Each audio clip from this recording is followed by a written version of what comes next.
Handang dumalo si sa 26th ASEAN Summit sa Kuala Lumpur at Langkawi, Malaysia sa darating na linggo. Ayon sa DFA, isusulong ng Pilipinas ang pagkakaroon ng binding agreement sa ASEAN Code of Conduct o the South China Sea. Magkakaroon din ng 70 si Pangulong Aquino sa naturang summit. Ang detalye sa ulat ni Rocky Ignacio mula sa Malacanang Live. Maraming salamat, Cathy. Tatalakayin na rin ni Pangulo Aquino ang isinasagawang reclamation ng China sa pinag-aagawang teritoryo o sa West Philippine Sea. Layunin nitong makuha ang kolektibong pananaw ng iba pang ASEAN member economies.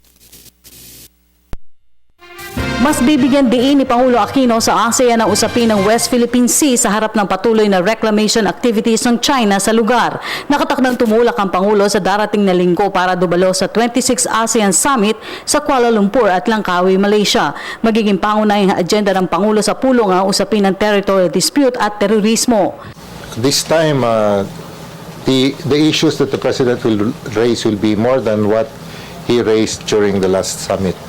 And definitely, the reclamation issue will be the main topic that the President will raise during the item of the retreat on discussions of regional and international issues. Git pa ni Cruz, layunin nito na magkaroon ng kolektibong pananaw sa usapin mula sa iba pang member economies, partikular na mula sa 4 na claimant countries ang Malaysia, Brunei, Vietnam at Pilipinas. Bagamat hindi pa pinal ang pulong ng Pangulo sa leader ng Vietnam, tiyak na magiging bahagi ng pulong ang West Philippine Sea.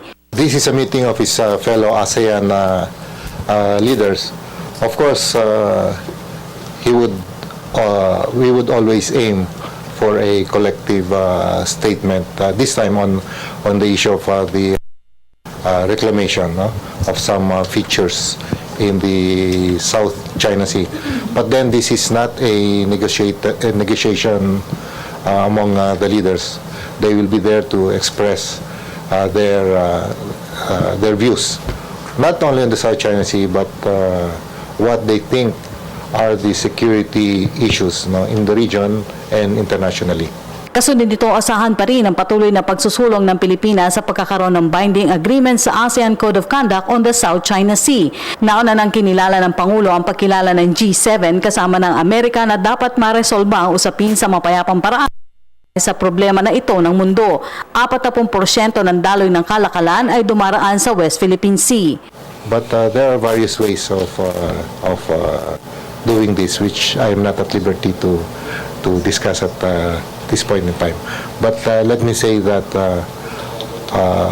we are pursuing other tracks with China. Of course, what is official is that we have submitted this issue before the International Tribunal, because we wanted a decision on our entitlements, the regime of waters under UNCLOS.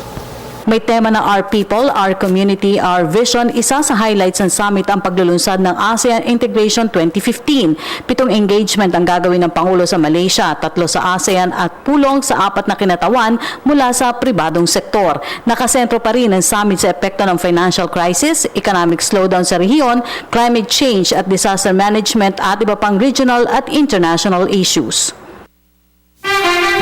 At yung pong ating pag-uulat mula dito sa Malacanang sa tulong ng RTVM, ako po si Rocky Ignacio para sa Telebisyon ng Bayan. Maraming salamat, kasamang Rocky Ignacio.